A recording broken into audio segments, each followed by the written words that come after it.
14 heures, Philippe David. Et nous sommes avec Jean-Loup Bonamy, normalien, spécialiste de géopolitique et auteur d'un livre d'ailleurs sur le virus qui s'appelle « Quand la psychose fait dérailler le monde » aux éditions Gallimard. Mais là, on vient parler du Brexit parce que vous savez, la fin de l'année marquera peut-être l'accord ou non du Brexit. Alors on va parler des vraies conséquences du Brexit.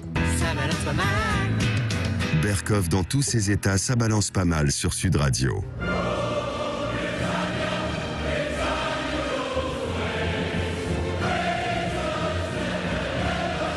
Rule Britannia, un chant typiquement britannique. Britons never shall be slaves. Les Britanniques ne seront jamais des esclaves.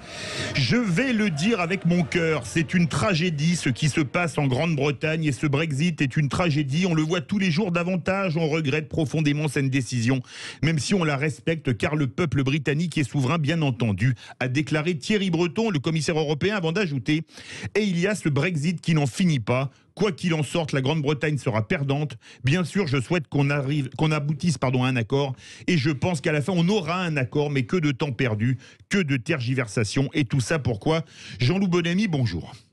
Bonjour. Tout d'abord, est-ce que le Brexit est une tragédie? Et si oui, pour qui? Alors, moi, il ne me semble pas que ce soit une tragédie. De toute façon, le Brexit a été voté il y a plus de 4 ans, en juin 2016, et je n'ai pas entendu dire que le Royaume-Uni ou son économie s'était effondrée. Je n'ai pas eu de nouvelles concernant un éventuel apocalypse ou une invasion de criquets ou de sauterelles au Royaume-Uni. Donc, je ne pense pas qu'on puisse dire que c'est une tragédie. C'est la décision du peuple britannique souverain qui a été non seulement exprimée par la voie du référendum, mais qui en fait a été reconfirmée à plusieurs reprises, puisque systématiquement, aux différentes élections qui ont suivi le Brexit, les Britanniques ont voté massivement pour des partis qui... Brexiters. C'est-à-dire qu'en 2019, aux européennes, c'est UKIP, une organisation souverainiste qui est arrivée en tête du vote. Qui veut dire le Parti de l'indépendance du Royaume-Uni. Voilà, exactement. United Kingdom Independence Party. Exactement. Et ensuite, c'est justement Boris Johnson qui est devenu Premier ministre suite à des élections victorieuses et toute sa campagne avait été axée sur le Brexit. Donc on n'a pas le sentiment que le peuple britannique vive cela comme une tragédie ou une catastrophe. D'accord. Ce qui est une tragédie pour Breton n'est pas une tragédie pour les grands Bretons. Vous me passerez ce jeu de mots. Exactement. J'approuve beaucoup cette très bonne formule. Et simplement, Thierry Breton, qui par ailleurs est quelqu'un que je respecte et que j'estime, ce n'est pas du tout le pire des européistes, eh bien, simplement, oui, lui, il est de toute façon obligé de tenir ce discours puisque le Brexit crée un précédent et met fin à un mythe. Ce mythe, c'est celui de l'irréversibilité de la construction européenne. C'est-à-dire, une fois qu'on y est, on ne pourrait plus partir. Et non seulement on ne pourrait plus partir, mais on devrait aller toujours plus loin, vers toujours plus d'intégration et de fédéralisme. Or là, la réalité nous donne un magnifique contre-exemple de cette situation. Alors justement, Jean-Loup Bonamy, qui coince le plus dans les négociations, Bruxelles ou Londres ? Pour moi, ce sont les deux, pour des raisons différentes. Simplement, je vais vous répondre, mais je veux dire que là où, de manière inattendue, et ce que ne dit pas M. Breton, le Brexit est d'une certaine façon une tragédie, c'est pour la France, parce que jusque-là, dans l'Union européenne, on avait un triangle Paris, Londres, Berlin, et que le départ de Londres renforce un peu plus l'emprise de l'Allemagne sur l'Union européenne et isole encore un peu plus la France. Donc la France qui, elle, voilà. C'était la question que j'allais vous poser, justement. Il y a une étude de l'assureur Euler Hermès qui estime les pertes pour la France à 3,6 milliards d'euros et ce serait donc le 3e pays le plus touché après l'Allemagne et les Pays-Bas. Alors finalement, la question qu'on se pose, c'est pour qui ce Brexit sera-t-il vraiment une tragédie? On dirait que c'est plutôt pour l'Europe et la France. Alors, moi, je pense que de toute façon, tout le monde a intérêt à un accord. Alors, soit un accord qui viendra avant le 31 décembre, c'est-à-dire avant la date officielle du Brexit, mais qui peut venir également après le Brexit. C'est pas parce que, imaginons qu'il y ait ce qu'on appelle un no deal, un Brexit sans accord.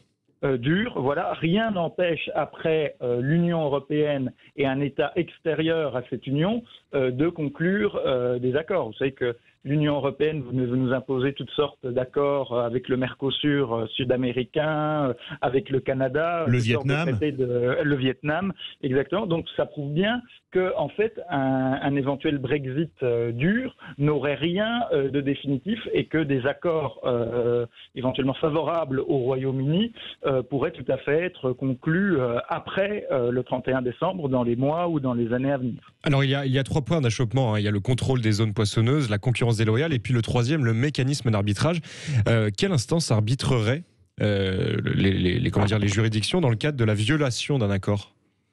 Eh ben, justement, c'est une vraie question pour laquelle il n'y a pas encore de réponse. D'accord. Parce que, mettons que les Britanniques restent dans le cadre des juridictions européennes classiques et, disons, de la Commission européenne et de la Cour de justice européenne, on ne voit pas exactement pourquoi ils auraient quitté l'Union européenne. Donc, en fait, ça pose de vraies questions, de vraies difficultés. Mais simplement, moi, une question que j'aurais aimé poser à Thierry Breton, c'est de savoir si, après le départ des Britanniques, est-ce que l'anglais restera toujours une langue de travail, même la langue de travail principale de l'Union européenne?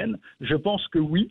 Et, oui, parce que je peux même vous dire, les arguments qu'ils ont donnés, c'est qu'il y a encore un pays anglophone qui est l'Irlande, 4 millions d'habitants. Qui est l'Irlande, donc l'Irlande, avec ses quelques millions d'habitants, va justifier... Et qui a en fait comme langue officielle le gaélique, il faut le rappeler, voilà, qui est avant l'anglais. Le gaélique. Donc l'Irlande, ce géant européen, justifie que l'anglais soit la langue de travail principale de l'Union européenne, ce qui en dit long, en fait, sur les dysfonctionnements internes de l'Union européenne et le manque de cohésion, puisqu'on est obligé de faire appel à l'anglais comme langue de travail. Donc, si vous me permettez, je voulais rendre un hommage. Il y a une essayiste qui s'appelle Coralie Delhomme, qui est décédée la semaine récemment. dernière. Voilà, la semaine dernière, et qui était justement une spécialiste, une militante souverainiste, une spécialiste des questions européennes, qui a écrit plusieurs livres très éclairants sur le sujet, et notamment un qui, je crois en 2017, qui s'appelle « La fin de l'Union européenne », où elle montre en fait que cette Union européenne qui était censée faire converger les pays, eh bien en fait on se retrouve dans une situation de délitement où les divergences ne font que s'accentuer dans un mouvement centrifuge, ou que ce soit en termes d'intérêts, d'objectifs, de situation économique, les pays qui constituent l'Union européenne divergent et s'éloignent de plus en plus. Alors que normalement l'Union était censée les rassembler. Alors justement, qui a le plus de mesures de rétorsion possibles envers l'autre et qui a le plus intérêt à lâcher du lest? Vous savez, une négociation internationale, c'est toujours un bras de fer. Bien sûr. Alors je pense que tout le monde a intérêt à lâcher du lest. En fait, ce qu'il faut savoir, c'est que les Français et les Allemands ont aussi intérêt à lâcher du lest. Vous savez que je crois que Londres est la 5e plus grande ville française et que Boris Johnson, quand il était maire de Londres, disait à Alain Juppé, maire de Bordeaux, que en tant que maire de Londres, il était maire d'une plus grande ville française. Vous voulez dire que la communauté française à Londres représenterait expatriés à Londres que d'habitants à Bordeaux.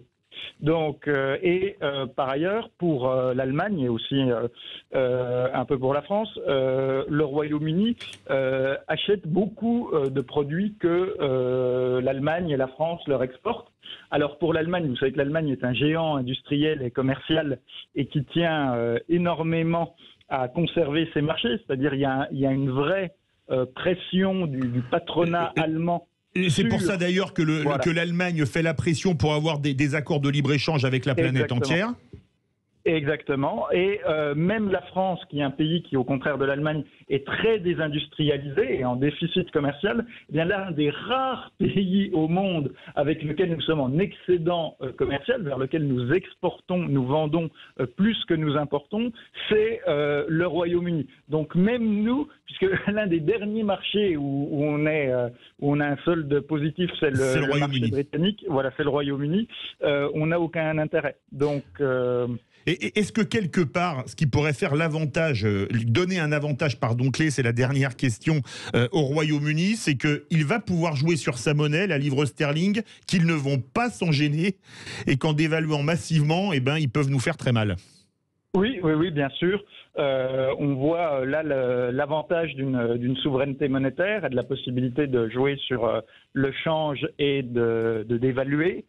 Et en effet, ils peuvent surtout par rapport à un euro qui, certes, est sous-évalué pour l'Allemagne, mais qui est surévalué pour la France. Pour de 25% pour la France, à peu près. Voilà, exactement. Donc, une dévaluation de la livre, ça entraînerait encore, de fait, un renchérissement de l'euro qui serait encore plus cher et plomberait encore plus notre compétitivité, notamment vis-à-vis des Britanniques. Merci. Ou même sur d'autres marchés vis-à-vis de nos concurrents britanniques. Merci beaucoup, parce que Jean-Loup Bonamy. la monnaie, ça joue dans le monde entier, hein, donc ils seront plus compétitifs que nous pour vendre aux États-Unis, au Japon, voilà, exactement. ça c'est certain. À la fois, on aura plus de mal à leur vendre à eux, et en même temps, ils seront plus compétitifs pour vendre en Asie, en Amérique du Sud, aux États-Unis. Merci, merci pour vos éclaircissements, c'est toujours précis, on pourrait y passer 1 heure. Mais on peut y passer 1 heure après 13h15, puisque vous pouvez nous appeler au 0826 300 300 et on continue.